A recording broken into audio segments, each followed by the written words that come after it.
Il y a beaucoup de choses contradictoires qui ressortent de ce rapport. Et je suis sûr que le psychologue a aussi été frustré à certains moments. Les dossiers de santé mentale de Brian Koberger ont été rendus publics. Nous examinons l'esprit du meurtrier avoué qui essaie maintenant de revenir sur son plaidoyer de culpabilité. Qu'ont vu les professionnels de la santé mentale lorsqu'ils ont passé des heures avec Koberger derrière les barreaux? Je suis Enjanet Levy et voici Crime Fix.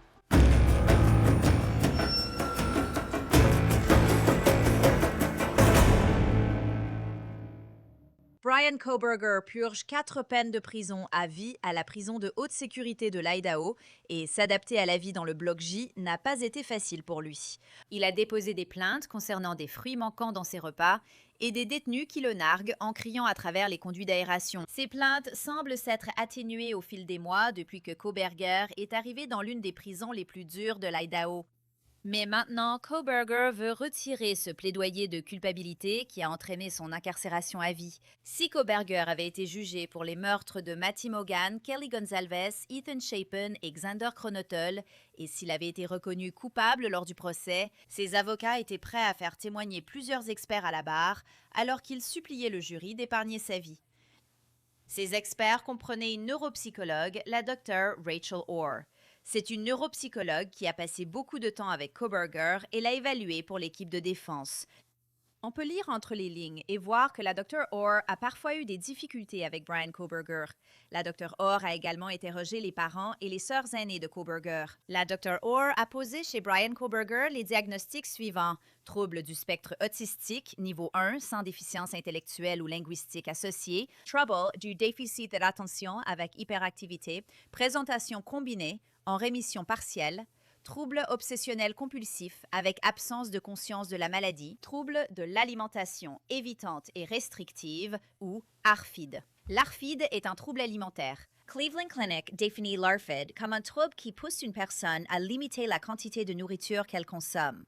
Ce n'est pas la même chose que d'être simplement difficile avec la nourriture. On ne sait pas exactement ce qui cause l'ARFID, mais la clinique indique que cela pourrait être dû à l'anxiété, à la peur, à des changements génétiques, à des influences sociales, culturelles et environnementales, ou même à un traumatisme. La docteure a déclaré que Koberger avait reçu plusieurs diagnostics par le passé, notamment un trouble développemental de la coordination, l'anorexie mentale, l'hyperphagie boulimique et le type purgatif. Elle a précisé que cela était en rémission complète, tout comme le trouble dépressif non spécifié et le trouble lié à l'usage d'opioïdes qui était en rémission prolongée. Nous savons que Brian Koberger a lutté contre une dépendance à l'héroïne lorsqu'il était adolescent et qu'il a finalement réussi à la surmonter. La docteure a noté bon nombre de ses observations concernant Koberger dans un dossier et elle a effectivement remarqué certains comportements étranges. L'un d'eux concernait l'insistance de Koberger à interrompre ce qu'il faisait pour qu'il puisse aller aux toilettes. La docteure a écrit qu'il y avait eu plusieurs cas où Brian faisait les 100 pas,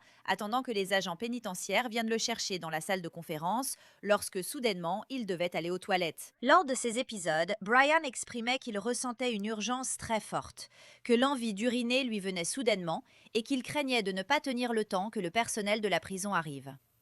À ces moments-là, Brian ne montrait aucun signe préalable indiquant qu'il avait besoin d'aller aux toilettes avant que l'urgence ne survienne. Si vous aimez autant que moi plonger dans les moindres détails des affaires criminelles, vous devez absolument télécharger l'application Law and Crime Plus. Si vous n'avez pas encore essayé, voici 3 raisons pour lesquelles vous devriez vous lancer dès aujourd'hui. Premièrement, vous bénéficiez d'un accès complet. Regardez les meilleures émissions de Law and Crime et de Court TV sans aucune publicité. Deuxièmement, vous avez accès au dossier des affaires, un accès approfondi aux preuves brutes des procès, y compris les vidéos de caméras corporelles, les appels au 911, les photos de scènes de crime et bien plus encore. Et enfin, c'est gratuit pendant 30 jours entiers. Nous offrons à tous nos spectateurs un mois complet pour l'essayer sans aucun risque. Rendez-vous donc sur lawandcrimeplus.com, entrez le code promo CRIMEFIX et commencez à explorer dès aujourd'hui. Et la Dr. Orr a noté que Brian Koberger n'avait pas une grande conscience de lui-même. La Dr. Orr a écrit, à côté de conscience de soi, globalement faible, bien qu'il ait parfois de brefs moments de prise de conscience lorsqu'on le pousse explicitement à réfléchir à son rôle dans certaines situations. Et la Dr. Orr a laissé entendre que Koberger monopolisait parfois la conversation. Généralement orienté vers des objectifs, mais souvent ses processus de pensée semblaient surinclusifs. Parfois, il insistait pour raconter une introduction plus élaborée, avant d'en venir à son point principal. Il pouvait être désorganisé, mais revenait généralement à son idée et me disait s'il interrompait sa trajectoire, insistant pour pouvoir continuer.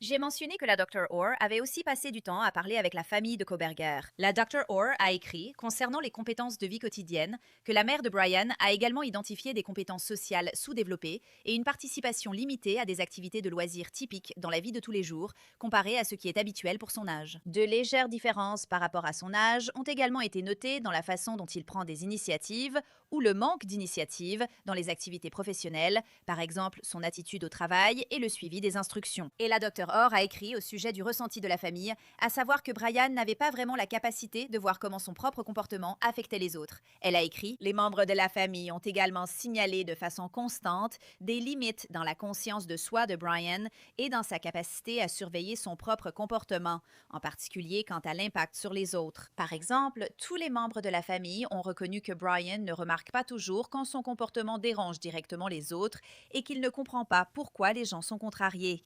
Plusieurs membres de la famille ont également rapporté qu'il agace ou contrarie souvent les autres sans en avoir l'intention, et ces schémas ont été longuement discutés lors des entretiens avec la famille. Sur cette chaîne, nous parlons de crimes, d'enquêtes et de justice. Pourtant, une menace reste rarement à la une des journaux. Les informations personnelles qui sont collectées et vendues à votre sujet en ligne. Si je vous disais que votre adresse, votre email, votre numéro de téléphone et même des informations sur votre famille sont achetées et vendues en ligne sans que vous le sachiez. Chaque jour, des courtiers en données et des sites web publics collectent, publient et vendent des informations personnelles. Cela peut entraîner du spam, des arnaques, le vol d'identité et peuvent compromettre votre vie privée. C'est pourquoi j'aime Incogni. Saisissez votre email et Incogni détecte automatiquement où vos données sont exposées, puis envoie des demandes de suppression pour vous.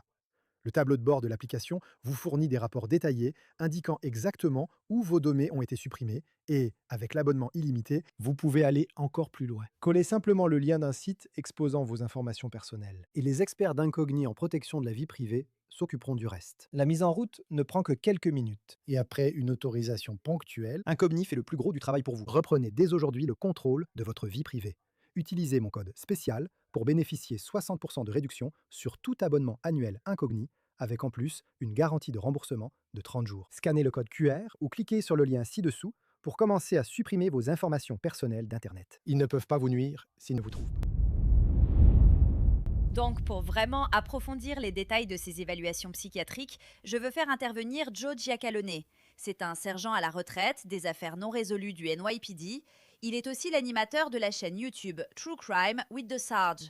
Allez-y jeter un œil. Et il suit l'affaire Koberger avec moi depuis le tout début. Joe, merci beaucoup d'être avec nous. Contente de te revoir, Anne-Jeannette.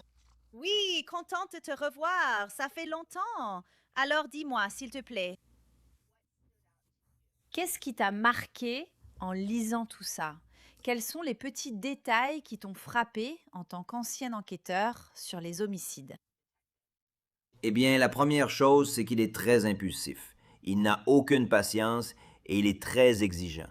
Comme la partie où il dit au psychologue « Tu sais, c'est moi qui te dirai quand j'aurai fini, n'est-ce pas? » Donc, il exerçait une certaine forme d'autorité, pour ainsi dire, entre guillemets. Et l'une des choses qui n'a pas vraiment été abordée, alors que je pensais que la psychologue le ferait, c'est est-ce qu'il lui parlait de cette façon parce qu'elle était une femme, tu vois? Ils n'ont jamais répondu à ces questions, ou peut-être que c'était la partie censurée. T'sais, il lui parlait de façon condescendante, ça semblait être le cas à certains moments. Et nous avons effectivement des pages entièrement caviardées, de grands rectangles noirs. Tu n'aimerais pas savoir ce qu'il y avait écrit là? Donc, tu sais, je pense qu'une partie de l'argumentation de l'accusation, même s'ils l'ont jamais vraiment dit clairement, c'est que les victimes dans cette affaire, 3 sur 4, étaient des femmes. Et il a été largement rapporté que Brian Koberger, sur le campus de l'Université d'État de Washington, mettait les femmes mal à l'aise. Il les mettait mal à l'aise. Il semblait qu'il n'avait pas de bonne relation avec les femmes, malgré le fait qu'il avait une relation très proche avec sa mère et semblait avoir une bonne relation avec ses sœurs aînées. Donc c'est un homme qui avait du mal à développer de bonnes relations avec les femmes.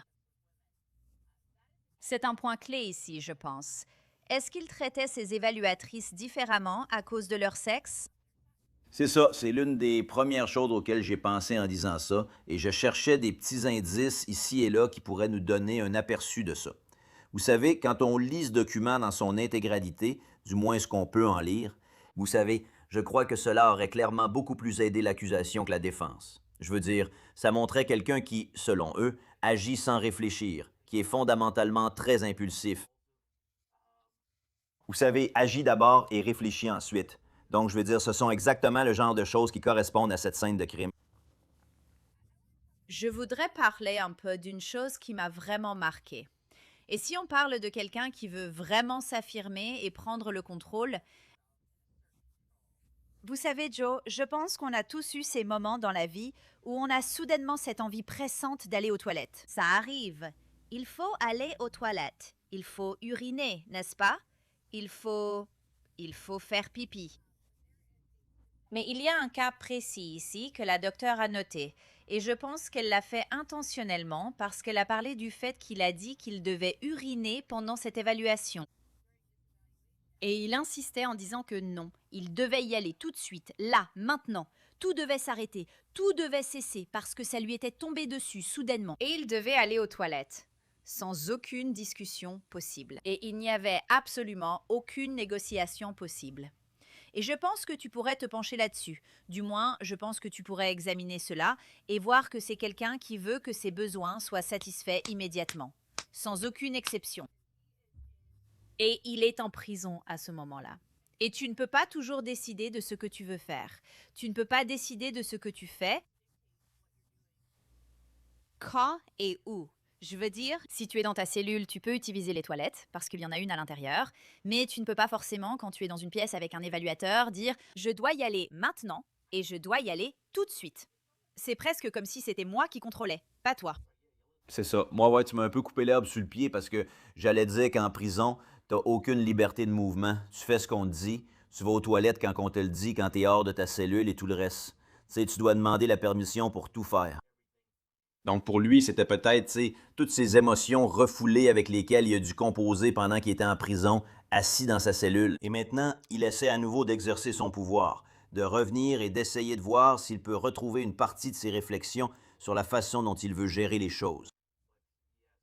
Mais oui, je suis sûr qu'il a beaucoup de mal en ce moment dans le contexte carcéral, surtout pour des choses comme ça. Il n'a pas le contrôle, c'est ça le problème. Et ils ont aussi parlé de la façon dont il était. Vous savez, l'évaluation a été interrompue très brusquement quand il a dit qu'il devait aller aux toilettes.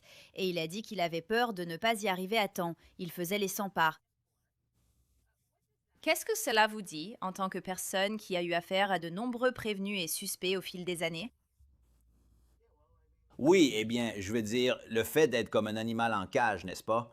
Être dans un zoo. Qu'est-ce que fait l'animal quand il est très anxieux? Il fait simplement les 100 pas dans sa cage. C'est quelqu'un qui essaie à nouveau d'exercer son pouvoir, son autorité et son contrôle. Et souvenez-vous, cet homme était, vous savez, dans une salle de classe. Cet homme enseignait à des étudiants. Et nous savons qu'il y a eu plusieurs plaintes concernant la façon dont il traitait les étudiants à ce sujet. Donc, encore une fois, il était dans une position d'autorité. Il cherchait à devenir policier ou à entrer dans les forces de l'ordre ou dans un programme de doctorat en justice pénale. Il cherche un endroit où il peut exercer une certaine autorité. Et cela ne s'est pas passé pour lui aussi bien qu'il l'avait prévu.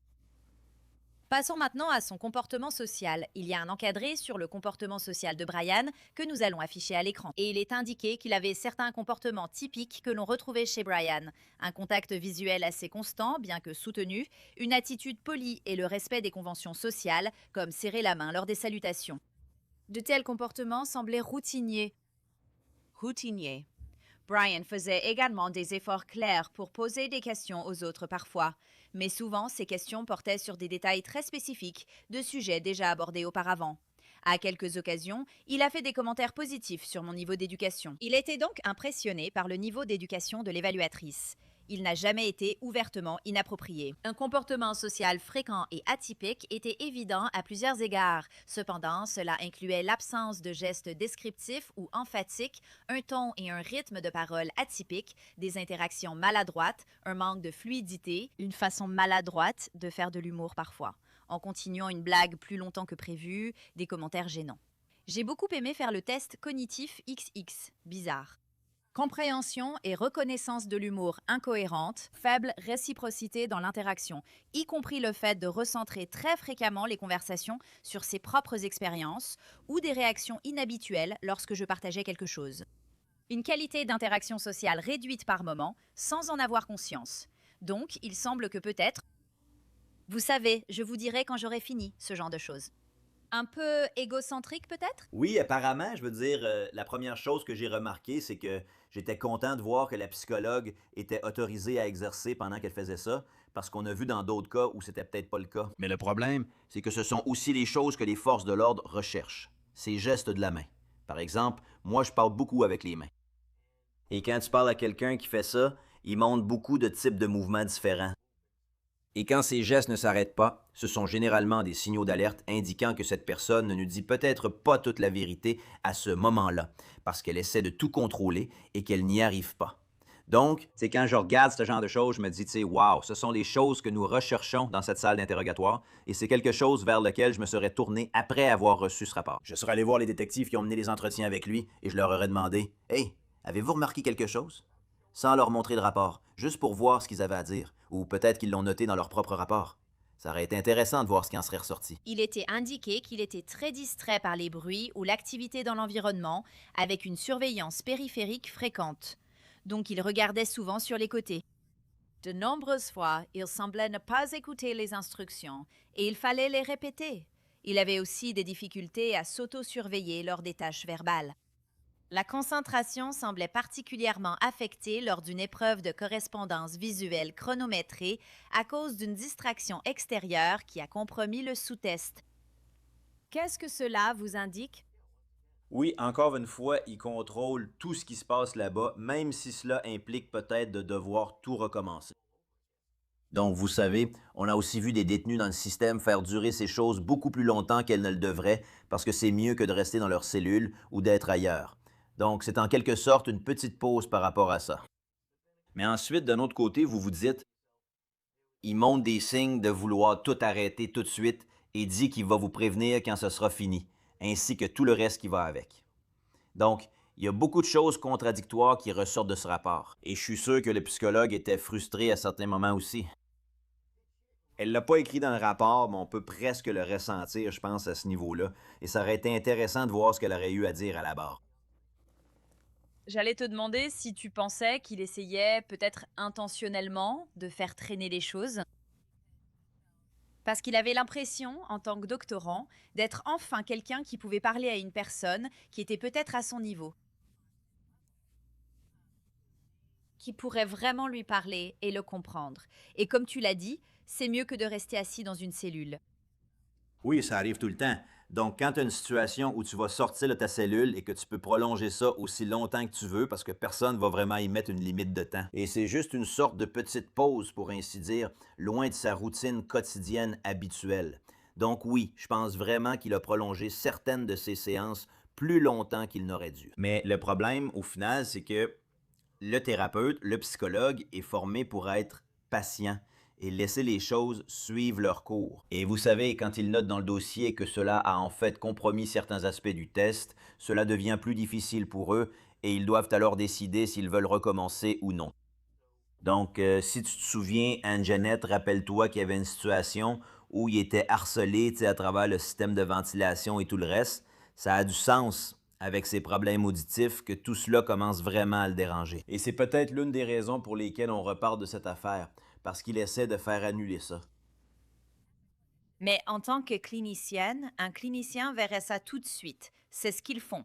Ils évaluent des gens toute la journée. Et évidemment, il y a des cliniciens avec différentes forces et faiblesses. Nous sommes tous des êtres humains à la fin de la journée, peu importe les lettres qu'on a à la fin de notre nom. Mais je pense que la clinicienne peut identifier ces choses-là. Elles savent quand quelqu'un essaie de les manipuler. Eh bien, j'en suis sûr, tout comme les détectives. Donc, c'est le même genre de situation à laquelle vous faites face quand quelqu'un vous dit la vérité, ou quand quelqu'un essaie de vous raconter une autre version de l'histoire. Et je suis sûr qu'ils auraient, si elle avait été à la barre, ils lui auraient posé les questions que vous posez, parce que toutes ces choses sont vraiment importantes quand vous menez votre enquête. Le type de questions, qu'elles soient ouvertes ou fermées, Essayer d'obtenir un lieu précis ou un moment précis, c'est un aspect vraiment important. Et les psychologues, eux, font cela. Ils vont beaucoup plus en profondeur que nous, les policiers. Donc, pour moi, cela aurait été vraiment intéressant de voir où cela aurait mené. Ça l'aurait été, c'est certain, et ce sera intéressant de voir, même si les chances sont faibles, si cela ira plus loin qu'une simple requête post-condamnation. Ce serait vraiment le début de tout ça. Joe Giacolone, merci beaucoup pour votre temps, je vous en suis reconnaissante. Quand vous voulez, Angela. Pour vraiment approfondir l'aspect juridique de tout cela maintenant, je voudrais faire intervenir Mark Weaver. Il est procureur spécialisé dans la peine de mort dans l'État de l'Ohio. Il a été autrefois procureur général adjoint. Il siège parfois en tant que juge et procureur spécial, Mark. En lisant tout cela, j'en ai une partie sous la main ici, en lisant une partie de tout cela. Voyez-vous ici quelque chose qui pourrait être utilisé par l'avocat de Brian Koberger dans une requête post-condamnation pour montrer qu'il a peut-être été contraint par ses avocats à faire de faux aveux? Même si l'écriture créative n'est pas enseignée à la faculté de droit, certains avocats sont vraiment doués pour l'écriture créative, en particulier ceux qui ont très peu de chances de gagner. Ils doivent être doués pour l'écriture créative. Donc, ce que j'imagine qui va se passer dans cette procédure de recours post-condamnation, c'est qu'il y a, je pense, un avocat qui a été désigné. À l'origine, c'était la requête déposée par Koberger lui-même, et maintenant, il a un avocat pour l'aider. C'est maintenant le travail de cet avocat d'appliquer ces faits de manière créative et, d'une manière ou d'une autre, de faire valoir l'idée que quelqu'un souffre du niveau d'autisme le plus bas possible. Mais pourtant, était-ce le cas? Un étudiant en 3e cycle en justice pénale ne savait rien des procédures judiciaires. Il a été complètement dupé par tous les avocats et le juge. Et il devrait avoir droit à un nouveau procès. Je ne pense pas qu'il y ait beaucoup de chances que cela arrive, mais c'est le travail des avocats de faire de leur mieux pour leurs clients. Vous savez, il a plusieurs diagnostics ici. Et regardons ces diagnostics que le docteur Orr, qui est neuropsychologue, elle a d'excellentes références. Je veux dire, ils n'ont pas fait venir n'importe qui pour l'évaluer. Ces avocats sont allés chercher une bonne experte. Et elle a dit oui, comme vous l'avez mentionné, qu'il avait un trouble du spectre autistique niveau 1, sans déficience intellectuelle ou linguistique associée. Trouble du déficit de l'attention avec hyperactivité, présentation combinée en rémission partielle, trouble obsessionnel compulsif avec absence de conscience du trouble. Et puis, il a ceci. Vous savez, un trouble alimentaire où il restreint certains types d'aliments qu'il accepte de manger. Je suppose que c'est pour cela qu'il était vegan et à cause de son obsession pour le véganisme. Vous savez, je me dis, peut-être qu'ils vont dire qu'il était simplement obsédé. Il était obsédé, il a des TOC, il a, vous savez, un peu de TDAH. Il reste assis et sa tête tourne sans arrêt à l'idée d'aller dans le couloir de la mort. Un aller simple pour le couloir de la mort, d'être dans cette petite cellule. Et il s'est juste dit, je dois faire ça, sinon je vais être condamné à mort, comme mes avocats le disent. Oui, mes amis se moquent de moi parce que quand on sort déjeuner, je ne mange rien qui contient de la viande, de la mayonnaise dessus ou n'importe quel autre type de garniture. Donc, je suis difficile avec la nourriture. Mais ça ne veut pas dire que je ne suis pas responsable de mes actes. Donc, dire que je suis difficile avec la nourriture, c'est un peu étrange à mettre là-dedans. Vous avez mentionné que j'ai déjà traité des affaires passibles de la peine de mort. Quand j'ai poursuivi Sean Great, le tueur en série Sean Great, je contre-interrogeais l'expert psychologique qui essayait d'éviter à Sean Great la peine de mort. Cela n'a pas fonctionné. Mais la question qui m'est venue à l'esprit lorsque j'ai lu son rapport, qui disait qu'il souffrait de troubles du déficit de l'attention, je les ai regardés devant le jury et j'ai dit, est-ce que c'est ce que ma grand-mère appelait avoir la bougeotte? Et j'ai fait rire un peu le jury, et c'était mon intention. Parce que c'est une idée ridicule de penser que le fait de ne pas pouvoir rester concentré très longtemps vous dégage d'une quelconque responsabilité pour des meurtres. Je vous rappelle, j'ai fait des études supérieures, j'ai enseigné en 3e cycle. On ne peut pas réussir des études supérieures sans être capable de lire les supports de cours. Donc Brian Koberger avait suffisamment de capacité d'attention pour pouvoir lire du matériel de niveau supérieur. Mais est-il malléable et susceptible d'être contraint? Je suppose que c'est la question. Ouais, probablement pas. Le meilleur exemple que nous ayons à ce sujet est l'affaire Atkins contre Virginie devant la Cour suprême des États-Unis. Là-bas, ils examinaient ce qu'on appelait alors le retard mental. Aujourd'hui, on parle de handicaps développementaux avec des QI très bas, des personnes qui ne comprennent tout simplement pas ce qui se passe. Ce n'est pas le cas ici. Brian Kohberger n'est pas une personne équilibrée. Mais la norme, pour ne pas être tenu pénalement responsable ou pour ne pas être capable de comprendre ce qui se passe autour de soi, est bien plus élevée que ce qu'il suggère. C'est une bataille très difficile pour lui d'essayer d'obtenir un nouveau procès. En fait, le juge n'est même pas obligé de tenir une audience. Le juge peut résoudre cela, comme on dit, sur dossier, simplement en examinant les documents déposés. Intéressant. Nous avons tout un tableau ici qui figure dans ce dossier. Et concernant la compréhension, c'est quelque chose que vous avez abordé. Le docteur Orr a dit que cela semblait intact, aucune preuve de difficulté à me comprendre. Mais en ce qui concerne le contrôle des impulsions, et cela aurait pu jouer énormément contre Brian Kohberger. Au procès, il est indiqué qu'il a montré des tendances impulsives tout au long de l'évaluation, à tenter de commencer les tâches en avance ou de tourner les pages lui-même, a enfreint les règles et s'est précipité dans l'exécution des tâches. Si j'étais la procureure dans cette affaire, je pense que j'aurais montré au jury, j'aurais peut-être interrogé la Dr Orr à ce sujet et montré comment tout le monde disait que ces homicides n'auraient pas pu être commis dans la période de temps indiquée.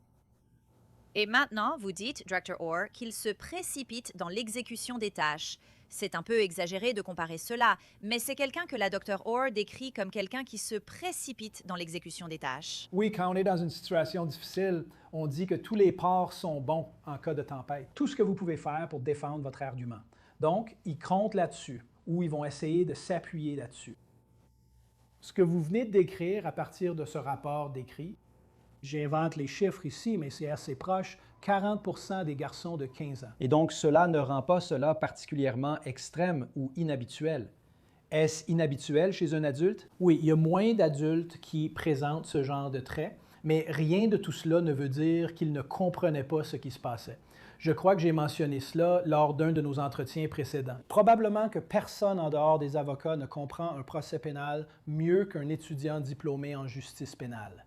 Il comprenait vraiment ce qui se passait. Concernant ses processus de pensée, il est indiqué qu'il est généralement orienté vers un objectif, mais que sa pensée semblait souvent trop englobante. Parfois, il insistait pour raconter une introduction plus élaborée avant d'en venir à son point principal. Ensuite, il est indiqué qu'il interprétait les instructions littéralement, ce qui menait parfois à de nombreuses questions et à un besoin de clarification, ainsi qu'à une confusion apparente sur la façon de répondre à certains éléments. Une pensée et un comportement rigide étaient également évidents à plusieurs reprises, en particulier en ce qui concerne les délais, la routine et la durée des pauses. Donc, nous avons une pensée rigide, des processus de pensée orientés vers les objectifs. Vous savez, il souffre de TOC. Je pense simplement que beaucoup de ces éléments se seraient retournés contre lui au procès si cela avait été présenté, si le jury l'avait entendu. Bien sûr, on peut imaginer un procès. Le jury est de retour dans la salle de délibération. Et l'un des jurys dit « Quel genre de personne normale irait tuer 4 personnes comme ça avec un couteau? » Et quelqu'un d'autre dirait « Eh bien, regardons ce rapport, parce qu'il n'est pas si normal que ça. Il est apte à être jugé, mais on voit bien qu'il a une vision déformée du monde. » Et c'est parfois ce qui pousse les tueurs à mal interpréter les intentions de leurs victimes. S'il connaissait l'un de ses étudiants en dehors de la maison, il aurait pu mal interpréter ce que pensait probablement l'une des femmes. On pourrait imaginer un jury utiliser cette information pour comprendre pourquoi il a commis son crime, mais pas pour le déclarer non coupable du crime. Les membres de la famille, selon le Dr Orr, ont rapporté que Brian parle de façon compulsive et qu'il est impossible de placer un mot. La sœur de Brian, Melissa, a également identifié des schémas notables de cognition sociale, souvent caractéristiques du trouble du spectre autistique, comme la pensée littérale, des difficultés à saisir la vue d'ensemble et une tendance à se concentrer excessivement sur les détails. Tout cela donne un peu l'impression que Brian Kohberger est une personne difficile à côtoyer. Oui. Quand tu as parlé d'une attention excessive aux détails, que toi et moi n'arrivons pas à en placer une, ça m'a beaucoup rappelé certains avocats de la défense contre qui j'ai déjà plaidé. Ce sont juste des traits de personnalité. Au mieux, c'est un trouble de la personnalité. Comme je l'ai déjà mentionné, Oui, les avocats de la défense doivent utiliser ce qu'ils ont. Mais ici, il n'y a vraiment pas grand-chose. On peut dire qu'il aurait eu de bien meilleures chances s'il avait eu un véritable appel après un vrai procès. Mais, étant donné qu'il a plaidé coupable, il ne nous a pas donné les faits du crime. Il aurait dû le faire. C'était probablement une erreur de la part du procureur. Mais il renonce à la plupart de ses droits en appel. Et la procédure de recours post-condamnation fait partie de ce processus d'appel. Et il doit y avoir une violation flagrante, une injustice manifeste pour qu'un juge veuille annuler ce qui s'est passé. Oui, il aurait dû aller au procès parce que plaider coupable, ce n'était pas la bonne voie si tu voulais maintenir ton innocence et ensuite faire appel. Et éventuellement déposer un habeas corpus, c'est juste qu'il va le faire maintenant. Mais tout ce truc de se lever au tribunal et de dire « Je comprends ce qui se passe, j'ai fait ça, je suis coupable et je plaide coupable parce que je suis coupable », ce n'est pas la bonne façon de faire. Oui, en tant que juge suppléant et magistrat, j'ai mené des milliers de ce qu'on appelle des audiences de changement de plaidoyer, avec des prévenus qui changent leur plaidoyer. Et en tant que procureur, j'en ai aussi assisté à beaucoup. Et ils sont censés être très détaillés, parce qu'on veut s'assurer que le prévenu connaît chaque petit droit auquel il renonce. Parfois, le juge posera une question pour s'assurer que le prévenu comprend exactement ce que signifient tous les mots. Ce processus est conçu pour faire en sorte que des requêtes comme celle-ci échouent. Parce que si vous avez dit oui, je comprends, encore et encore, il est peu probable que plus tard, vous puissiez dire que vous n'aviez pas compris. Ce sera intéressant de voir comment cela évolue. Nous gardons un œil dessus. Mark Weaver, merci beaucoup. Oui, merci.